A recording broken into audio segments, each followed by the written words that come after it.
aluno, estamos aqui para conversarmos sobre um tema muito importante, pois o Brasil assinou um acordo em 2009, novo acordo ortográfico da língua portuguesa. Já que o acordo fala sobre a língua portuguesa, claro que não foi só o Brasil que assinou. Todos os países que têm a língua portuguesa como língua oficial, isso que apresenta como língua nacional a língua portuguesa, esses países, a partir de agora, terão de promover algumas alterações na sua ortografia. Que fique bem claro, é um novo acordo ortográfico. Logo, não haverá mudança na pronúncia. Não é um acordo que altera o som, e sim a forma. Falaremos sobre esta nova situação. Definição: o novo acordo ortográfico da língua portuguesa. Professora, para quê? O que mudou? E por que eu tenho de aprender outras regras, já que eu já domino a acentuação, uso do hífen?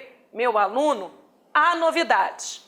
Depois da base teórica, depois de muitas demonstrações, nós faremos exercícios com a finalidade de fixação dessa informação nova.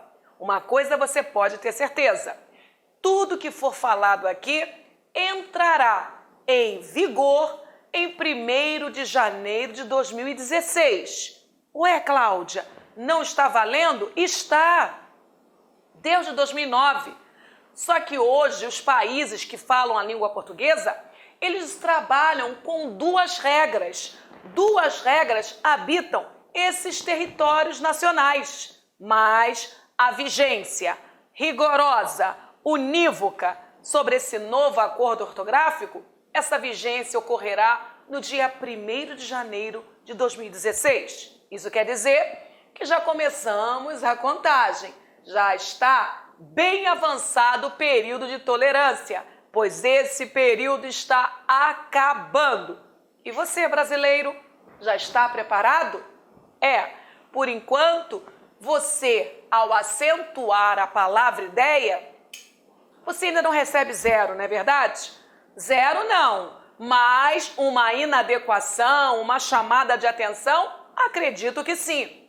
Pois bem, depois de janeiro de 2016, se você continuar acentuando o vocábulo ideia, você receberá 0, porque não mais será uma questão de inadequado ou adequado, será uma questão de erro. Vamos conhecer? Vamos verificar os pontos mais relevantes sobre esse novo acordo ortográfico. Venha comigo. Lá está uma referência aos países que falam a língua portuguesa. Do que vamos falar agora? Alfabeto. Houve mudança. Regras básicas de acentuação. Também. Regras afetadas. Fim do trema. E o uso do hífen. Houve para esse pacote mudanças fantásticas. E no final, exercícios. Vamos nós? Muito bem, vamos começar a conhecer um pouco da origem desse acordo. O Brasil foi o primeiro país dos países de língua portuguesa a começar a aplicar a reforma ortográfica. Isso quer dizer o quê? Que no momento em que o documento foi assinado, o Brasil, prontidão, já começou a exercer o direito de escrever consoante esse novo acordo. Embora tenha entrado em vigor no início de 2009, o acordo que a estabeleceu não é tão novo assim. Você sabia? Foi assinado em 2009, entrou em vigor no início de 2009, mas esse acordo é muito antigo. Ele foi elaborado e assinado em 1990. Eu falei assinado. Assinado por quem? Por representantes de Angola, Brasil, Cabo Verde, Guiné-Bissau, Moçambique, Portugal, São Tomé e Príncipe. São essas as nações que falam o nosso idioma, língua portuguesa. Então, que fique bem claro, o novo acordo ortográfico, de novo, não há nada. E já tinha sido assinado em 1990. Não causa espanto algum. Esse acordo que foi assinado em 2009, ele deveria ter entrado em vigor efetivamente em 2013. Mas, meu aluno, foi postergado e foi lá para 2016. Espero que não haja mais mudança. Como aconteceu o acordo, então? As negociações e estudos para esse acordo já ocorriam desde a década de 1980. Timor-Leste juntou-se ao time mais tarde, assinando o acordo em 2004. Preste atenção na linha cronológica, hein? 2 anos depois de ser reconhecido como país independente. Ok, Cláudia, já sei que esse novo acordo, de novo, não há nada, mas sei também que em 2009 as nações que falam a língua portuguesa assinaram definitivamente a nova reforma. Mas qual é o objetivo dessa reforma? Qual é o verdadeiro objetivo, Cláudia? É ter uma única ortografia oficial da língua portuguesa, pois até o momento existiam 2 ortografias consideradas oficiais. Você sabia? Se você fosse a Portugal, você encontraria mudanças radicais em relação à ortografia de alguns vocábulos aqui no Brasil. Então, havia a brasileira, a ortografia brasileira e a ortografia portuguesa. Isso não procede, já que o idioma é o mesmo. A padronização, segundo os seus defensores, irá, observe as vantagens, irá facilitar e reduzir custos da disseminação da língua nos veículos de cultura e comunicação. Quais veículos, professora? Livros, jornais, TV, internet. Outra vantagem, facilitar as relações comerciais. Olha lá, viu? Quando toca no dinheiro, a reforma é acelerada, né? Então, um dos motivos para essa unificação está, sim, nos contratos, na parte do lucro. Terceira vantagem é fortalecer os países lusófonos no cenário internacional. E o que são países lusófonos? São os países que falam a língua portuguesa. Isto, meu aluno, dar mais poder a esse idioma no mercado internacional. E aí, vale a pena ou não vale fazer alguns ajustes? Claro que sim. Se é para o bem de todos, vamos corrigir algumas falhas que até data presente eram ignoradas. O texto original do acordo previa que as mudanças entrariam em vigor, olha lá, em janeiro de 1994. Entrou? Não. Deveria, após a ratificação de todos os países envolvidos. Uma vez todos os países lusófonos, aqueles que falam português, uma vez todos ratificando, quer dizer, confirmando o acordo, deveria entrar em vigor, mas não entrou. Mas, após adiamentos, no plural, polêmicas e mudanças nos critérios para aprovação, todo o processo acabou se estendendo por mais alguns anos. Após a ratificação de Portugal, em maio de 2009, aliás, em maio de 2008, o acordo pôde ser implementado a partir de 2009. Exatamente, meu aluno. Portugal foi, sim, a última nação a assinar o acordo. Relutou, mas, enfim, assinou um ano antes de todos corroborarem. Assinou em 2009. Assim como o Brasil, outros países aplicarão a reforma gradualmente, conforme cronogramas próprios. E por que a reforma tem de ser aplicada gradualmente? Meu aluno, uma vida para ensinar o brasileiro a acentuar. E agora precisamos de tempo para ressignificar regras que já estão solidificadas. Não só o ato de ensinar o que mudou, mas precisamos pensar nas gráficas, pois muitos livros serão neutralizados. Precisamos pensar na capacitação dos docentes, pois se os professores não estiverem seguros em relação a todas as mudanças agora oficiais, como poderão ensinar essas mudanças com propriedade? O novo acordo ortográfico entrou em vigor em 1º de janeiro de 2009. Até 31 de dezembro de 2015, as novas regras coexistirão com as antigas. A partir de 1º de janeiro de 2016, aí sim, o novo acordo ortográfico substituirá de vez o antigo. Esse curso objetiva mostrar o que muda com as novas regras e o que não muda, porque é importante você estabelecer esse paralelo. Muito importante, porque há regras que foram mantidas. Para falar a verdade, a maioria. E aí, meu aluno? No que tange a esse contexto histórico, você entendeu bem o motivo dos países que trazem a língua portuguesa como oficial, o motivo deles terem assinado esse novo acordo? Há uma facilidade para a divulgação do idioma, mas há também a facilidade na hora de elaborarmos contratos. Quanto menos diferença, melhor para as partes. Mas vamos avançar. Novo acordo ortográfico da língua portuguesa. Alfabeto. O novo acordo começa exatamente por esse item.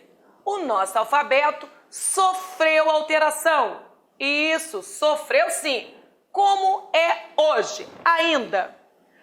O nosso alfabeto tem oficialmente 23 letras. Vamos nós? A, B, C, D, E, F, G, H, I, J, L, M, N, O, P, Q, R, S, T, U, V, X, Z. Por acaso, você identificou a letra Y? A letra W? Ou a letra K nesse conjunto? Não, professora. Pois bem, a partir de agora, você precisa introduzir essas 3 letras no pacote alfabeto. Antes, essas 3 letras existiam no grupo dos vocábulos em língua portuguesa. Elas existiam, mas não eram oficiais. Essas 3 letras eram oficiosas. Agora, acabou. Elas são obrigatórias. E o nosso alfabeto, que era constituído por 23 letras, agora, como vai ficar? Com 26. E preste atenção, não basta só decorar que aumentamos o alfabeto em 3 desenhos, em 3 letras. Você, brasileiro, precisa memorizar a posição onde essas letras foram colocadas no grupo alfabeto. Memorize que o K aparece agora antes do L. Então, quando você for cantar o alfabeto, H, I, J, K, L, é uma questão de memória auditiva. E olha lá, o W e Y estão lá no final. O W antes do X e o Y antes do Z. E qual vai ser a próxima memória auditiva? O V, W, X, Y, Z.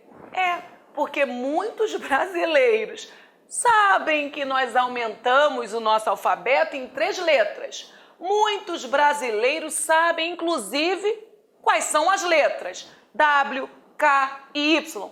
Mas muitos brasileiros não sabem onde colocar essas 3 letras quando produzem o alfabeto. É possível haver mais crianças dominando essa matéria que adultos. Então, olha, memória visual. Primeira memória a ser acionada. Memória auditiva, para você lembrar da sonoridade. E por último, memória motora. A cópia ainda é um forte aliado. Ficou claro isso? Professora, o novo acordo ortográfico, de fato, torna essas 3 letras oficiais? Sim. Hoje, se alguém perguntar qual é o alfabeto da língua portuguesa, se você anunciar as 23 letras, excluindo essas 3, K, W e Y, hoje nós vamos tolerar. Mas 1º de janeiro de 2016, nós falaremos errou. Você errou, brasileiro, porque o nosso alfabeto, na verdade, está aqui. Hoje, 26 letras. Reinando a paz? Então você já ganhou um item. Tais letras, contudo, devem ser usadas apenas em casos especiais, como, por exemplo, em nomes de pessoas de origem estrangeira e seus derivados,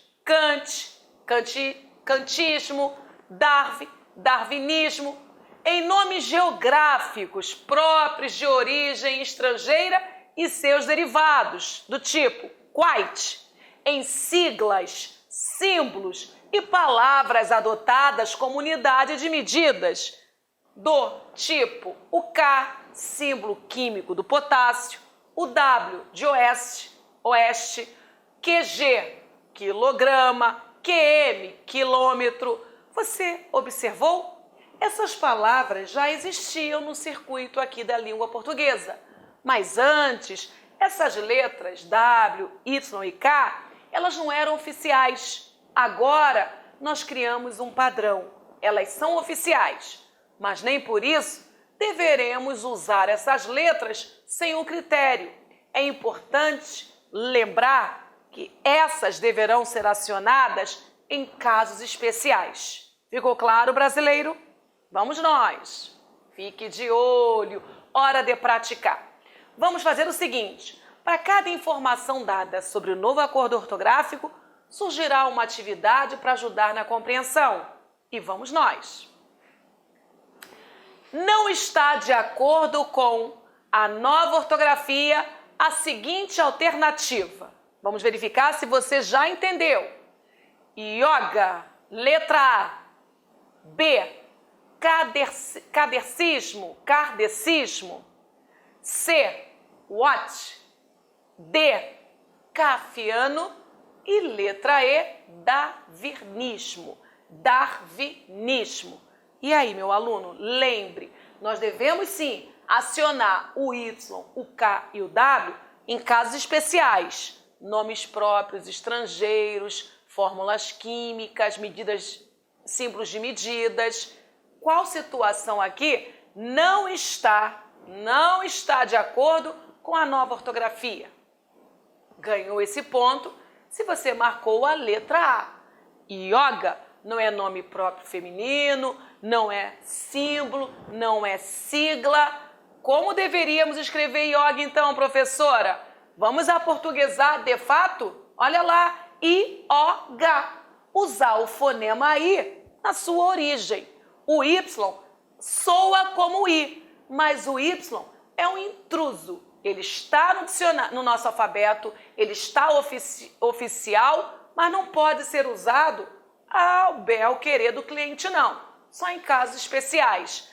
A letra B, C, D e E, essas letras sim, sustentam nomes próprios e símbolos, ok? Vamos continuar a caminhada com relação à nova ortografia. A acentuação gráfica trata da correta colocação de sinais gráficos nas palavras. Exatamente para isso que nós estudamos a acentuação gráfica, para acentuarmos corretamente. Mas você sabia que as regras de acentuação, elas mudaram? Foi o capítulo mais afetado com o novo acordo. Houve mudanças radicais. E para isso, precisamos ter certeza que você já domina a regra antiga. Porque senão, como saberá a qual regra mudou? Então, para ganhar acentuação gráfica, nós precisamos de alguns conceitos. As regras de acentuação visam sistematizar a leitura dos vocábulos na língua. Assim sendo, baseiam-se, no geral, na posição da sílaba tônica.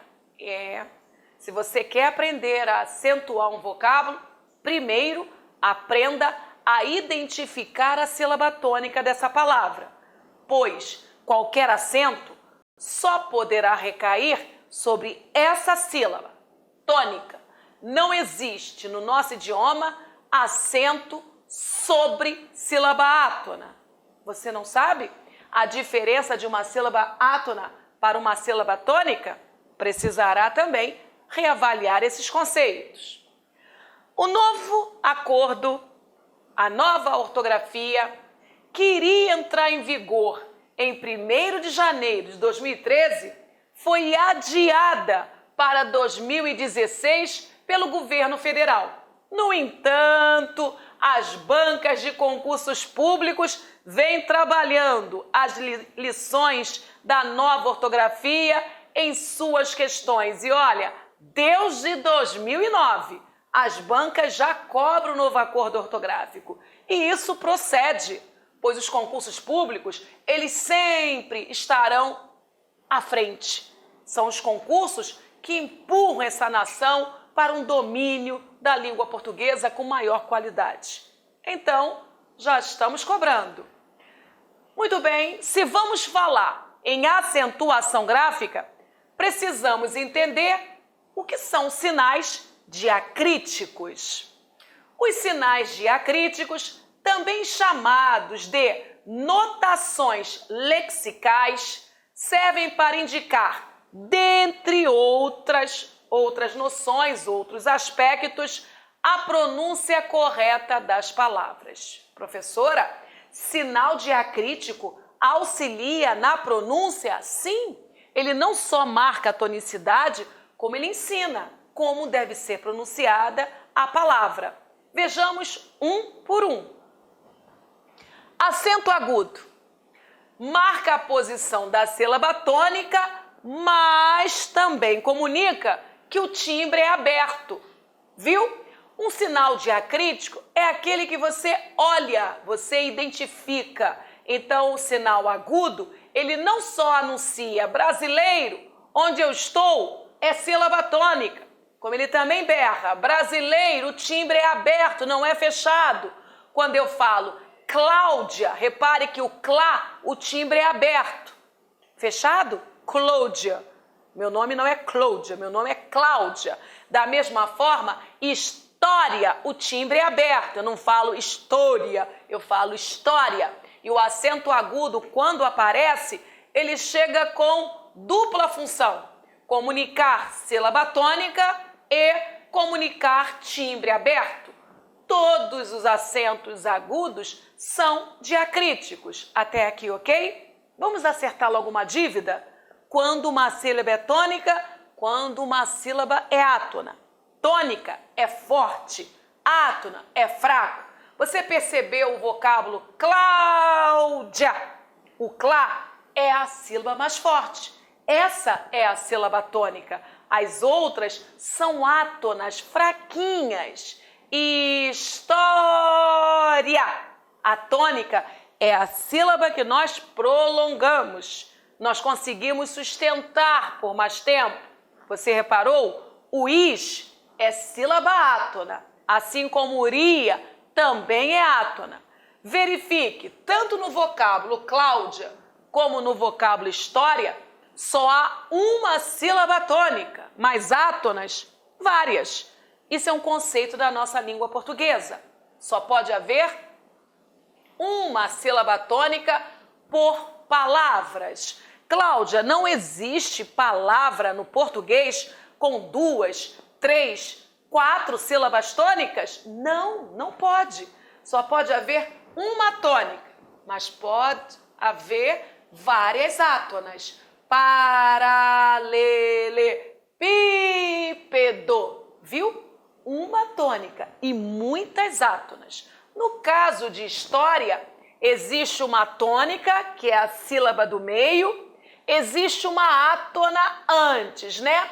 Para essa átona, nós usamos a seguinte classificação: átona pré-tônica, pois apareceu antes da tônica.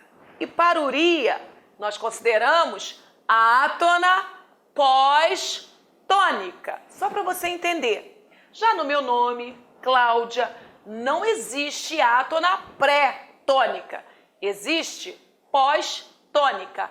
Cláudia, ok? Muito bem, meu aluno. Há mais acentos diacríticos. Vamos para um outro. O circunflexo. Marca também posição da sílaba tônica, mas traz o compromisso de comunicar que o timbre é fechado.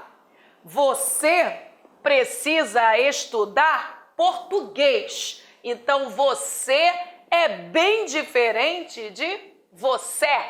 A palavra não é você, é você. Então, essa sílaba tônica traz um acento circunflexo para ajudar na pronúncia. O brasileiro que sabe a diferença de acento agudo para acento circunflexo não erra, não fala fé na hora de falar fé, não fala português na hora de falar português. Beleza? Acabou? Claro que não. O acento grave também é considerado diacrítico, porque eu vejo, ok? Mas, meu aluno, preste atenção. Existe o acento agudo, existe o acento grave. Eles vão em direções diferentes, né? E não adianta colocar o pauzinho em pé, porque não vai funcionar numa redação. Na dúvida, meu aluno, pesquise agora. O agudo vai numa direção e ele comunica sílaba tônica. O grave vai numa outra direção e ele comunica o fenômeno da crase. Nós, professores, sabemos perfeitamente. Quando você não joga para a direita, não joga para a esquerda, deixa o sinal em pé, é porque você não sabe nenhuma coisa nem outra. Legal? Então, o acento grave denuncia crase. O nome desse acento não é crase, porque crase é o nome do fenômeno. O fenômeno crase é a junção, é a fusão da preposição a com o outro, fonema a. Só isso. Então, marca o fenômeno da crase. Saiu à noite com Paulo. À noite, por ser uma locução adverbial com núcleo feminino, traz o acento grave obrigatório. Então, esse acento grave, ele não é facultativo, ele é obrigatório. Agora, fotografe a direção. Olha o acento de Cláudia, clá, e olha o acento, a direção do à noite. Vamos nós memorizarmos isto? Então, existem 3 acentos diacríticos e eles estão a serviço, sim, da matéria acentuação gráfica, que, reitero, foi muito alterada com a chegada do novo acordo. Muito bem, meu aluno, vamos conhecer agora quais são os sinais gráficos, uma vez que já entendemos que acentos gráficos não são sinônimos de sinais gráficos. Um sinal gráfico muito presente no dia a dia é o tio. É o tio, que é a marca de nasalização. É a principal marca de nasalização na nossa língua portuguesa. Não é só o tio que nasaliza. No nosso idioma, existem 3 marcas de nasalização: o M, o N e o tio. O tio, meu aluno, basta aparecer, ele já nasaliza. O M e o N só nasalizam se eles aparecerem depois da vogal. Se aparecerem antes da vogal, eles não nasalizam, são simples consoantes. Mas o tio, esse sinal, não. Esse sinal, sim, não confunda com acento. Esse sinal, quando aparece, ele só pode aparecer sobre duas vogais. Existem 5 vogais gráficas. A, E, I, O, U. Mas o tio só pode aparecer sobre o A e sobre o O. Não existe palavra na língua portuguesa com tio sobre o I, sobre o E ou sobre o U. Então, quando você pensa em mãe, você já sabe, o A pode receber tio, mas o E já não vai aceitar. Desta feita, qual vogal está nasalizada? O A ou o E? Pense, mãe. Claro que nasalizada está a vogal que recebeu o tio, que é um sinal nasalizador. Curiosamente, você lembra quantas vogais fonéticas existem no português? Quando eu pergunto pelas vogais gráficas, não é a mesma coisa de perguntar pelas vogais fonéticas. Se são vogais fonéticas, é o que eu escuto. Então, são 7, meu aluno. Existem 7 vogais fonéticas na sua língua portuguesa.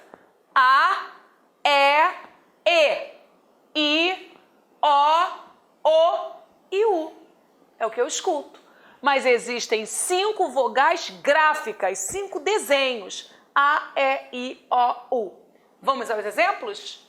Amanhã farão uma festa no salão. Primeira informação.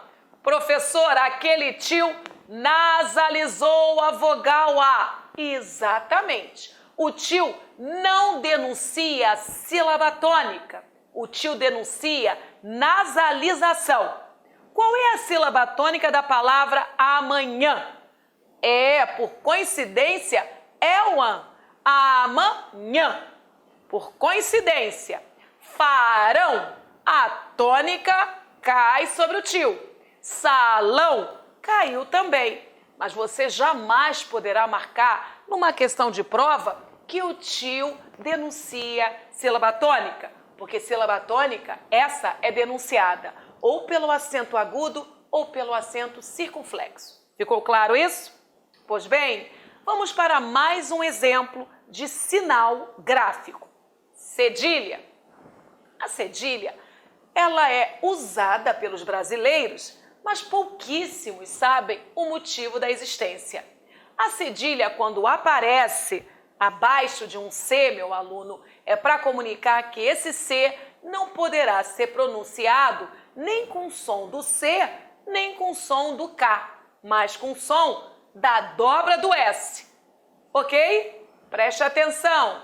A doação implica reação de emoção. Olhando para esse C, cedilha, C, cedilha, C, cedilha, o brasileiro já sabe que não poderá falar doacão, reacão e nem emocão. Ele precisa da dobra do S. E dobra do S mesmo, porque se for um S só, intervocálico, o som já será de Z. Basta pensar na palavra casa. Um S só, no meio de 2 vogais, o som não é de S, é de Z. Beleza? Então, tio e cedilha são sinais gráficos. Não confundir com acentos gráficos. Observe mais um. Apóstrofo. Vamos falar mais uma vez? Apóstrofo. Nada de falar complicado. Olhe para a palavra para você não errar na pronúncia. E para que serve, professora? Para indicar a supressão de uma vogal. Meu aluno, comprei uma caixa d'água hoje. Isso não é erro. Pode. Aquela vírgula na posição contrária, em vez de embaixo está em cima, aquela vírgulazinha recebe o nome de apóstrofo. E ela só existe para indicar para você, brasileiro, fique atento, um fonema foi eliminado. Não, mas eu não quero eliminar esse fonema não, Cláudia. Então, retire o apóstrofo e escreva: comprei uma caixa de água. Comprei uma caixa, aquele S é a lista demais, é meu aluno. Comprei uma caixa de água. Aí você colocou o E, colocou a preposição constituída pelo D e o E esse E explícito, não pode usar o apóstrofo, porque esse só entra no circuito para comunicar suspensão. Beleza? Ok? Muito bem, meu aluno. Vamos agora para um intervalo para que você possa revisar tudo o que foi dito. E daqui a pouquinho nos encontraremos. Temos muito para conversar sobre o novo acordo da língua portuguesa. Até daqui a pouco.